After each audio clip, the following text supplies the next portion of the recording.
ሰላም ተማሪዎች እንዴት ናችሁ? ዛሬ ደግሞ የግሬድ 9 ሂስትሪ ዩኒት 5 ውስጥ ከሚካተቱ ቶፒኮች መካከል ለዛሬ 5.5 ኢኳቶሪያል ሴንትራል ኤንድ ኢስተርን አፍሪካ የሚለውን ቶፒክ እናያለን። በጣም ግልጽ በሆነ ባጠረ እናንተ አንደርስታንድ ልታደርጉት በምትችሉ መንገድ ይህ ቪዲዮ ተዘጋጅቶላችኋል። የቴሌግራም ኮሚኒቲያችንን በመቀላቀል የዚህን ቶፒክ ሾርት ኖት ማግኘት ትችላላችሁ። የቴሌግራም ሊንካችንን ዲስክሪፕሽን ላይ እናስቀምጥላችኋለን ወይም ቴሌግራም ላይ @ኪዮ_ኮንሰፕት ሴንተር ብላችሁ ልታገኙ ትችላላችሁ። መልካም ጥናት ይሁንላችሁ። እስፔሻሊ በኢስተርን አፍሪካ ውስጥ በመጀመሪያ የተለያዩ የሆኑ ግዛቶች ዓለም የተለያዩ የሆኑ ሶሳይቲዎች ነበሩ። ማለትም በዚህ ግዛት ውስጥ ዓለም በዚህ ክልል ውስጥ ብዙ የሆኑ ስቴቶች ኢመርጅድ ፋውንደር ተደርጓል። እጅግ በጣም ደግሞ ብዙ የሆኑ አናሳ ሶሳይቲ ዓለም ትናንሽ ህዝቦች የነበሩበት ቦታ ነው ኢስተርን አፍሪካ ማለት ነው። እስፔሻሊ ደግሞ በዚህ ግዛት ውስጥ ዓለም በዚህ ክልል ውስጥ የነበሩ የተለያዩ ኪንግደሞች ዓለም የተለያዩ ኢምፓየሮች ወይም ስቴቶች እጅግ በጣም ሀብታም ዓለም ሪቸስት ነበሩ።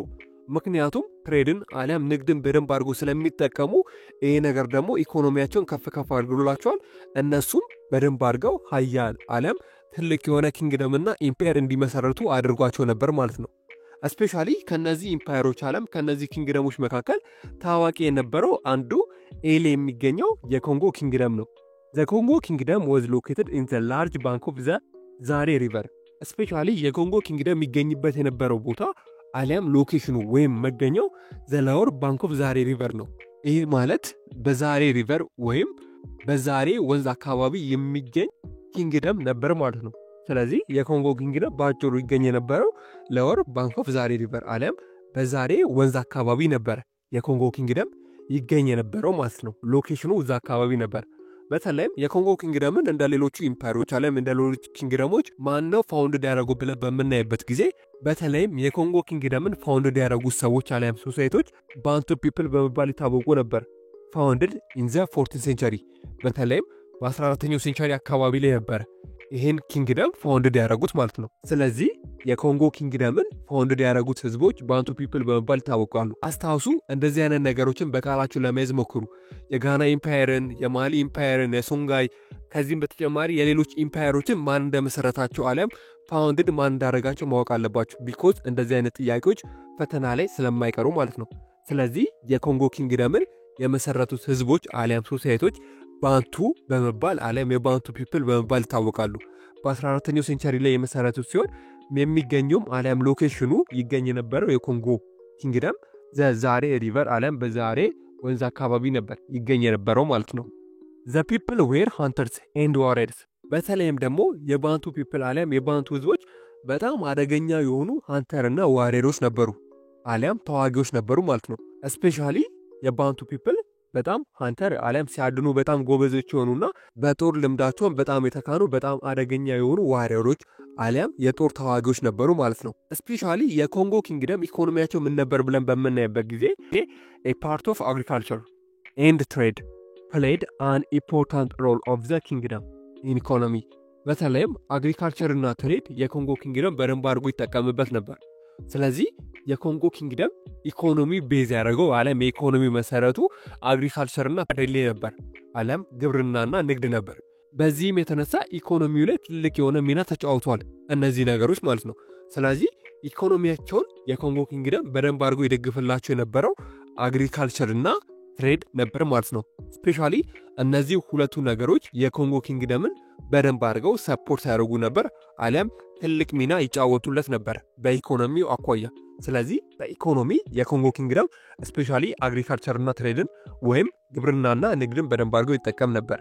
በመጨረሻም የኮንጎ ኪንግደም ፖርቹጋሎች ሙሉ ለሙሉ ተቆጣጠሩት። ዓለም በፖርቹጋል ቀኝ ግዛት ስር ወደቀ ማለት ነው። ይህም የሆነበት ምክንያት ዘ ኮንጎ was 1482 up to 1491 ስፔሻሊ በ1482 ዓለም እስከ 1991 በነበረው ጊዜ የተለያዩ አሳሾች የኮንጎ ኪንግደምን ዓለም ኮንጎ ኪንግደም የሚገኝበትን ቦታ አግኝቶ ነበር። ስፔሻሊ ይህ ጊዜ ደግሞ ኤክስፕሎሬሽን የተጀመረበት በጣም የተስፋፋበት ጊዜ ስለነበር የተለያዩ አሳሾች ዓለም የተለያዩ ኤክስፕሎሬሽኖች ወደ ተለያዩ ቦታዎች የሄዱበት ጊዜ ነበር። ከነዚህ መካከል ደግሞ አንዱ ኤክስፕሎሬሽን ወደዚህ ቦታ ሄዶ ነበር። በዚህም የኮንጎ ኪንግደምን እንዳገኘ ለፖርቹጋል ተነግሮ ነበር። በዚህም የፖርቹጋል ገዢዎች የነበሩት በዛ ጊዜ ወደዚህ ቦታ በመምጣት የኮንጎ ኪንግደምን ሙሉ ለሙሉ ቀኝ ገዝተው ነበር ማለት ነው። ቢ ስዋሊ ሲቲ ስቴት after 2000 years ago Bantu speaking people established small village settlement in the India Ocean coast በተለይም ከ2000 ዓመታት በፊት የባንቱ ቋንቋ የሚናገሩ ሰዎች ከሌላ ቦታ ማይግሬት አድርገው ወይም ሙቭ አድርገው ወደ ኢንዲያ ኦሽን ኮስት አካባቢ መጥተው ነበር። በዛ አካባቢም ሰፍረው አለም እዛ አካባቢ ላይ መኖር ጀምሮ ነበር። በዚህም ስሞል የሆነ ቪሌጅ ስታብሊሽ አድርገው ነበር። ስፔሻሊ እነዚህ የባንቱ ስፒክ ቋንቋ ተናጋሪዎች የመጡት ከሌላ ቦታ ነው። ሴትልመንት ያደረጉበት አለም ያረፉበት ቦታ ደግሞ ኢንዲያ ኮስት ኦሽን አካባቢ ነው። ማለትም የህንድ ውቅያኖስ ዳርቻ አካባቢ ነው። እነዚህ ሰዎች ሴትል ያደረጉት አለም እዛ አካባቢ ላይ ነበር መኖር የጀመሩት ማለት ነው። ከጊዜ በኋላ ግን በተለይም አፍተር ዘ ራይዝ ኦፍ እስላም እስልምና ሃይማኖት ከመጣ በኋላ the region received a great impetus from Muslim Arabic speaking merchants who married into local ruling families በተለይም እስልምና ሃይማኖት ከመጣ በኋላ የተለያዩ ሙስሊም ነጋዴዎችና አረብኛ የሚያወሩ ሰዎች ወደዚህ አካባቢ ይመጡ ነበር። ማለትም እነዚህ ሶሳይቲዎች ያረፉበት ቦታ ኢንዲያ ኦሽን ኮስት አካባቢ ነው። ያ ቦታ ደግሞ ለንግድ በጣም ተመራጭ ነበር። በዚህም የተነሳ ሙስሊም የሆኑ አረብኛ ይናገሩ የነበሩ የተለያዩ መርቻንቶች በተደጋጋሚ ወደዚህ ቦታ ይመጡ ነበር። በዚህም ጊዜም ከነዚህ ሶሳይቲዎች ጋር ግንኙነት መፍጠር ጀመሩ።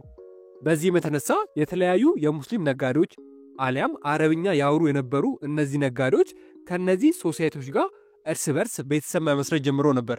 ወይም እነዚህ ሶሳይቲዎች የሚመሯቸው ሊደሮች ጋር ወይም የዚህን ሶሳይቲ የባንቱ ስፒኪንግ ፒፕሎችን ወይም ባንቱ ቋንቋ የሚያወሩ ሰዎችን ይመሯቸው የነበሩ የተለያዩ ሰዎችን በማናገር የነሱ ልጆችን ያገቡ ነበር። ከነዚህ ሶሳይቲዎች ጋር እርስ በርስ የመቀላቀል ቤተሰብ የመመስረት ግንኙነት ፈጥረው ነበር ማለት ነው እነዚህ የሙስሊም ነጋዴዎች።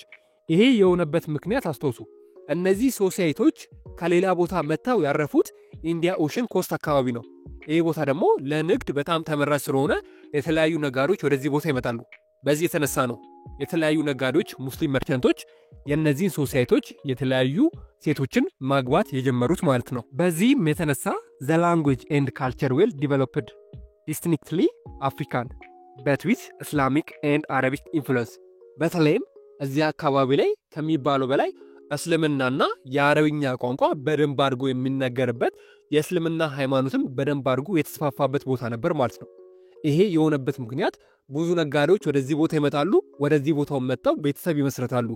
በዚህም የተነሳ የባንቱ ቋንቋ እየቀነሰ በተለይም አረብኛና እስላም በጣም እየተስፋፋ መጣ በዚህ ሪጅን ማለት ነው። ከዚህ በመቀጠልም this mixed Bantu Arab stocks their language called Swahili meaning coasters in Arabic በዚህም የተነሳ የአረብኛውና የባንቱ ስፒክ አለም የባንቱ ቋንቋ አንድ ላይ በመሆን አዲስ የሆነ ቋንቋ ፈጠሩ። ይህም ቋንቋ ስዋሂሊ በመባል ይጠራል። ስዋሂሊ ማለት ኮስተርስ ማለት ነው በአረብኛ ማለት ነው። ስለዚህ አረብኛውና የባንቱ ቋንቋ አንድ ላይ በመሆን አዲስ ቋንቋ ፈጠሩ። ይህም ቋንቋ ስዋሂሊ በመባል ይጠራል። ቋንቋ ብቻ ሳይሆንም እንደ ሲቪላይዜሽን ይሄ ቃል አገልግሎ ነበር። በተለይም ይሄ ስዋሂሊ የሚባለው ቋንቋ is no a common language in East Africa countries በተለይም በምስራቅ አፍሪካ ያሉ ሀገራት ስቲል አሁንም ስዋሂሊ የተባለውን ቋንቋ ይጠቀሙበታል ማለት ነው። ቀስ በቀስም ስዋሂሊ ከቋንቋ ባለፈ ወደ ሲቪላይዜሽንነት ተቀይሮ ነበር። በተለይም ቀስ በቀስ ስዋሂሊ ሲቪላይዜሽን በስሩ የተለያዩ የሆኑ ግዛቶችን እያጠቃለለ ነበር። ለምሳሌ እንኳን በምንመለከትበት ጊዜ በጣም ፌመስ የነበሩ በስዋሂሊ ሲቲ ስቴት ውስጥ የሚካተቱ የተለያዩ ግዛቶች አሉ። በተለይም ለንግድ ተመራጭ የሆኑ ማለት ነው አሊያም እንደ ኮመርሻል ሴንተር የሚያገለግሉ የተለያዩ የስዋሂሊ ሲቲ ስቴቶች አሉ። ከነዛ መካከል በምንመለከትበት ጊዜ ሞቃዲሾ ኢን ሶማሊያ፣ ማላንዲ ኤንድ ሞምባሳ ኢን ኬንያ፣ ዛንዚባር ኤንድ ኪሊዋ ኢን ታንዛኒያ፣ ባቫ ፔት፣ ፔምባ ኤንድ ሶፊያ ስፔሻሊ በስዋሂሊ ሲቲ ስቴቶች የነበሩ በጣም ፌመስ እና ለትሬዲንግ አሊያም ለንግድ ሞስት ኢምፖርታንት የነበሩ ግዛቶች ነበሩ ማለት ነው። ስፔሻሊ the most ፌመስ የምትባለው ከተማ ከስዋሂሊ ሲቲ ስቴቶች መካከል ኪሊዋ የምትባለው ግዛት ናት። እቺ ግዛት በጣም ስሞል አይስላንድ ናት።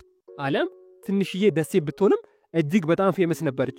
ምክንያቱም ዘ ሴንተር ኦፍ ዘ ኢስት አፍሪካ ጎልድ ኤንድ አይቮሪ ትሬድ፣ በተለይም በኢስት አፍሪካ ውስጥ እንደ ሴንተር ነበረች። በጎልድና አሊያም በወርቅና አይቮሪ ወይም በዝሆን ጥርስ እዚህ አካባቢ ላይ በደንብ አድርገው ትሬድ ይደረግ ነበር አሊያም ይገበያዩ ነበር። ለዚህ ነው ዘ ሞስት ሴንተር ኦፍ ጎልድ ኤንድ አይቮሪ ትሬድ ስለሚገኝባት ነው እቺ ቦታ እጅግ በጣም ፌመስ ከተማ አሊያም ፌመስ የሆነች ትንሽዬ ደሴት የሆነችው ማለት ነው። የስዋሊ ሲቲ ስቴቶችን ማን ነው የሚመራቸው አሊያም ማን ነበር ሊድ የሚያደርጋቸው ብለን በምናይበት ጊዜ ወልዝሊ ሙስሊም ኤላይትስ ሩልድ ዘ ስዋሊ ሲቲስ። በተለይም የስዋሊ ሲቲ ስቴቶችን ይመሩ የነበሩት እጅግ በጣም ወልዝሊ አሊያም ሀብታምና ባለጸጋ የሆኑ ሙስሊሞች በዛ ጊዜም ተምረዋል። ሊደርሺፕ ለማድረግ አይከብዳቸውም ተብሎ ይነገርላቸው የነበሩ ሀብታም ሙስሊሞች ነበሩ። በዛ ጊዜ ስዋሊ ስቴትን ይመሯት የነበሩት ማለት ነው። በተለይም ደግሞ ስዋሊ ሲቲ ስቴት ዛት ዜር ኮሜርሻል ሪሌሽን ወዝ አረቢያ፣ ፐርሻ፣ ኢንዲያ ኤንድ ቻይና። በተለይም የስዋሊ ሲቲ ስቴት ከነዚህ ሀገሮች ጋር እጅግ በጣም በንግድ አሊያም በትሬድ ኮኔክት ነበረች ማለት ነው። ከነዚህ ሀገራቶች ጋር በደንብ አድርጋ የንግድ ግንኙነቷን አሳድጋ ነበር። ይህን ነገር ግን የፖርቹጋል ሀገር አይወደውም ነበር።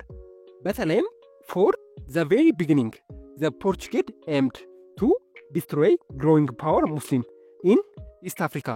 በተለይም ከመጀመሪያ ጀምሮ እዚህ አካባቢ ላይ ያሉትን ሙስሊሞች ሙሉ ለሙሉ ፖርቹጋል ማጥፋት አሊያም ዲስትሮይ ማድረግ ትፈልግ ነበር ከመጀመሪያ ጀምሮ ማለት ነው።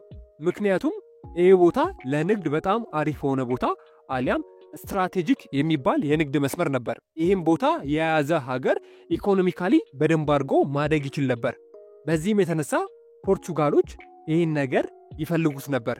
ከዚህም የተነሳ ነው ሙስሊሞች እዚህ አካባቢ በጣም እየተስፋፉ ስለሆኑ ፖርቹጋሎች እነሱን ዲስትሮይ ማድረግ አሊያም ያን ቦታ ከነሱ መንጠቅ ይፈልጉ ነበር ማለት ነው።